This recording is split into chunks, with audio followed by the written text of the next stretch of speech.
तो चलिए आज हम लोग एक इम्पॉर्टेंट टॉपिक पर डिस्कशन करते हैं, वो है जनरल कंपटीशन।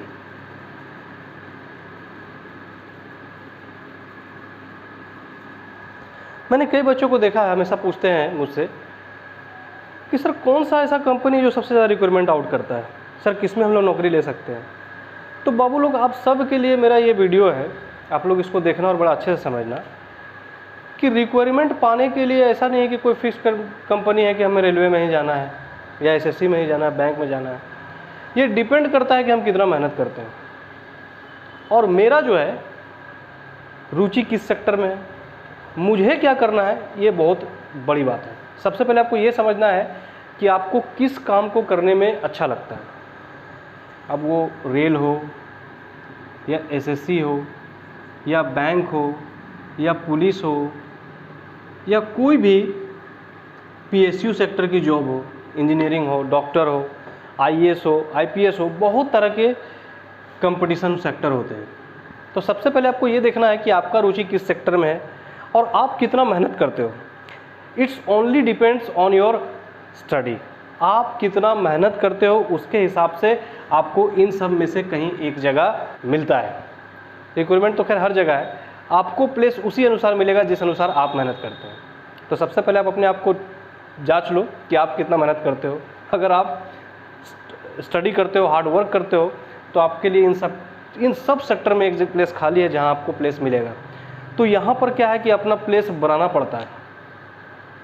रेस में जीतता वही है जो रेस में शामिल होता है और दौड़ लगाता है। अब रेस के पीछे बैठ के बोलेंगे हम जीत जाएंगे, तब तो फिर हो गया, जीतना मुश्किल है। रेस में आना होगा और रेस में सभी के साथ दौड़ना होगा, तब जाकर मेरा जीत संभव है।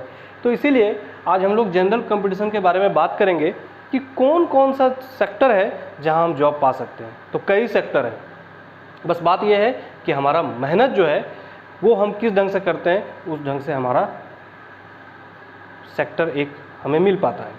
तो चलिए देखते हैं कि ये सब जो इतना सेक्टर है जनरल कंपटीशन का, इसका सिलेबस क्या है, हम लोग को क्या पढ़ना पड़ेगा।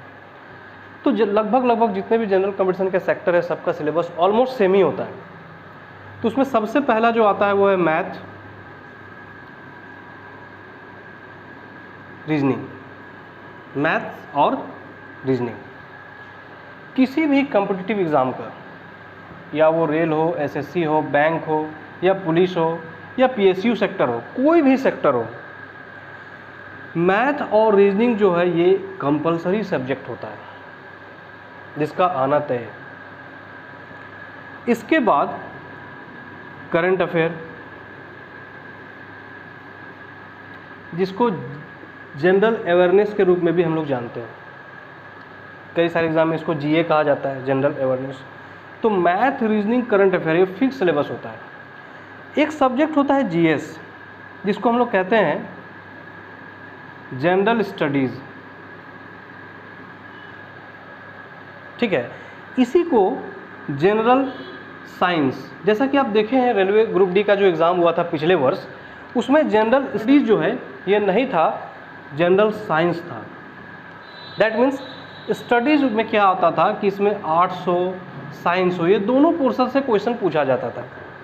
लेकिन रेलवे ग्रुप डी स्टडीज़ को हटाकर डायरेक्टली जनरल साइंस कर दिया और उसमें फिजिक्स, केमिस्ट्री और बायोलॉजी से रिलेटेड क्वेश्चन पूछा गया रेलवे का ग्रुप डी में। लेकिन रेलवे के कई और सेक्टर भी है, जैसे एनटीपीसी में आर्ट्स से क्वेश्चन पूछा गया था, पॉलिटिकल साइंस से, संविधान से, ज्योग्राफी से, है ना, मैप से रिलेटेड, नदी से रिलेटेड, ठीक है ना। तो मैथ, रीजनिंग ये फिक्स सिलेबस है किसी भी कंपटीशन का। करंट अफेयर फिक्स सिलेबस है। जो जीएस है वो किसी एग्ज़ाम में जनरल साइंस है, जैसे रेलवे के ग्रुप डी में, और किसी एग्ज़ाम में जनरल स्टडीज़ है जिसमें पॉलिटिकल साइंस, आर्ट्स से रिलेटेड, ज्योग्राफी, हिस्ट्री, ये सब सारा सेक्टर से सवाल पूछा जाता है।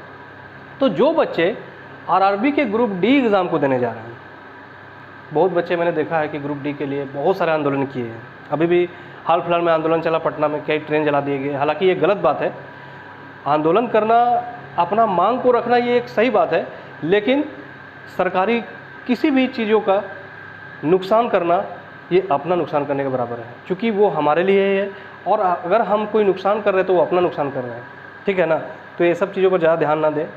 ज़्यादा ध्यान हम पढ़ने पे दें और पढ़ाई करें तो ज़्यादा बेटर होगा, और आंदोलन भी करें तो सही ढंग से करें। चलिए, तो करंट अफेयर जो है ये समझ में आ गया, जीएस समझ में आ गया। अब देखिए यहाँ पर एक बात अभी समझ में आया कि मैथ और रीजनिंग का जो सिलेबस है ये फिक्स्ड है। करंट अफेयर वो होता है जो आसपास के पूरे 1 ईयर या सेम 6 मंथ या 3 मंथ में जो भी घटना घटित हुई है वो सब करंट अफेयर में आता है। और जनरल स्टडीज़ या जनरल साइंस के बारे में आपको अच्छे से पता है। अब एक बात और मैं क्लियर कर दूँ, ये जो जनरल साइंस होता है इसमें अप टू क्वेश्चन ज़्यादातर रहता है क्लास 10 तक। कहाँ तक? क्लास 10 तक। कुछ 11-12 से भी क्वेश्चन डाले जाते हैं, लेकिन ज़्यादातर जो गवर्नमेंट सेक्टर है उसमें जनरल साइंस का क्वेश्चन क्लास 10 से ही आता है। ठीक है, तो अब हम लोग आगे की वीडियो में मैथ्स पर, रीजनिंग पर और जो जनरल साइंस है इस पर चर्चा करेंगे, और मैं इन तीनों से रिलेटेड बहुत सारा क्वेश्चंस आपको कराऊंगा, और सारे चैप्टर्स, ऑलमोस्ट चैप्टर्स आपको मेरे इस चैनल में आप पढ़ाया जाएगा। पेयर करके देखते हैं। ये जो एग्ज़ाम है रेल का, इसके सिलेबस में मैथ, रीजनिंग, जीए और जीएस, ये इसका सिलेबस, इसको एक माना जाता है क्योंकि जनरल अवेयरनेस और जनरल स्टडीज इसको एक में मिलाकर क्वेश्चन दिया जाता है। ठीक है, एसएससी में ये सारा सिलेबस तो है ही, एक सब्जेक्ट और ऐड हो जाता है, वो है इंग्लिश। ठीक है, और अगर बैंक में आए तो इन सभी के साथ साथ एक और चैप्टर ऐड हो जाएगा, वो है मार्केटिंग और कंप्यूटर।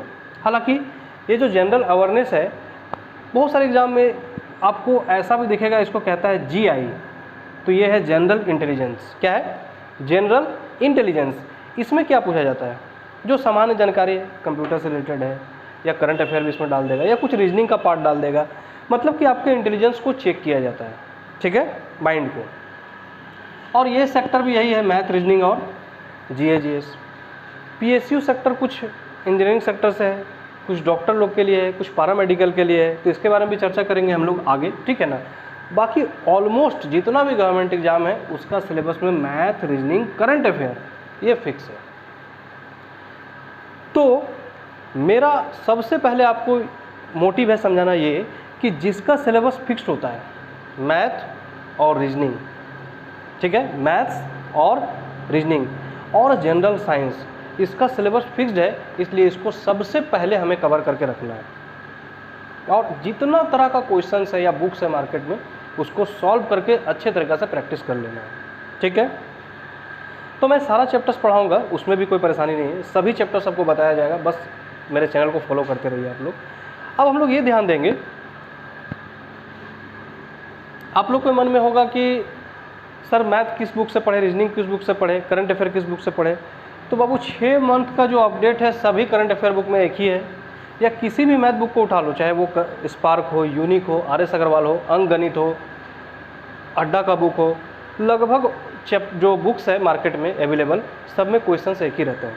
और मैं जो चैप्टर्स आपको पढ़ाऊंगा सब में क्वेश्चन आपको अवेलेबल कर दिया जाएगा। ऐसे प्रैक्टिस के लिए अंक गणित आर.एस. अग्रवाल का आप ले सकते हैं, बहुत अच्छा है। अब नेक्स्ट बात आगे मैं करता हूँ, ये भी एक बड़ा इंपॉर्टेंट बात है जो मैं बताने जा रहा हूँ, जरा सा देखना इसको ध्यान से। अगर हमें किसी का टोटल वैल्यू पता नहीं है, तो हम उसको मान लेते हैं 100%, है ना। 100% means total value, 100% means total value. अब देखिए इसको जो है किस पार्ट से एग्जाम में क्वेश्चन पूछा जाता है। 4 चीज़ें देखने को मिले हैं आपको, मैथ, रीजनिंग, जीए, जीएस, है ना। तो सबसे पहले हम मैथ के बारे में बात करेंगे, तो इसका 25%, रीजनिंग का 25%, जीएस का 25% और करंट अफेयर का 25%, तो कुल मिला के 100%। तो आप ज़रा देखोगे कि 25 मैथ, रीजनिंग और जनरल साइंस 75% ऐसा सिलेबस होता है जिसको आप पढ़ सकते हो, जान सकते हो, जिसका सिलेबस जो है कंप्लीट कर सकते हो। ये करंट अफेयर एक ऐसा चीज़ है जो पर डे, पर मिनट, पर आवर, पर सेकंड चेंज होता रहता है ना। लेकिन इसका जो सिलेबस है वो फिक्स्ड है 75%। तो अगर हम इस 25% को कुछ देर के लिए ना देखें तो भी 75% ऐसा सिलेबस है जिसको हम बहुत आसानी से घर में मेहनत करके पढ़ सकते हैं और इन सारे सेक्टर में से किसी एक में अच्छी खासी जॉब पा सकते हैं, है ना। तो इस 75% को हम लोग अपने अगले वीडियो में कवर करेंगे और पर डे मेरा एक वीडियो आपको मिलता रहेगा जिसमें मैथ, रीजनिंग और साइंस के सभी चैप्टर के अच्छे से एक्सप्लेनेशन दिए जाएंगे और सारे कंसेप्ट को आपको समझाए जाएंगे। तो आप लोग मेरे साथ बने रहें और सभी चैप्टर का कंसेप्ट सीखें, समझें और इन सभी रिक्रूटमेंट देने वाले जो इतने सारे सेक्टर हैं किसी में अपना एक प्लेस आप बनाएं। Thank you.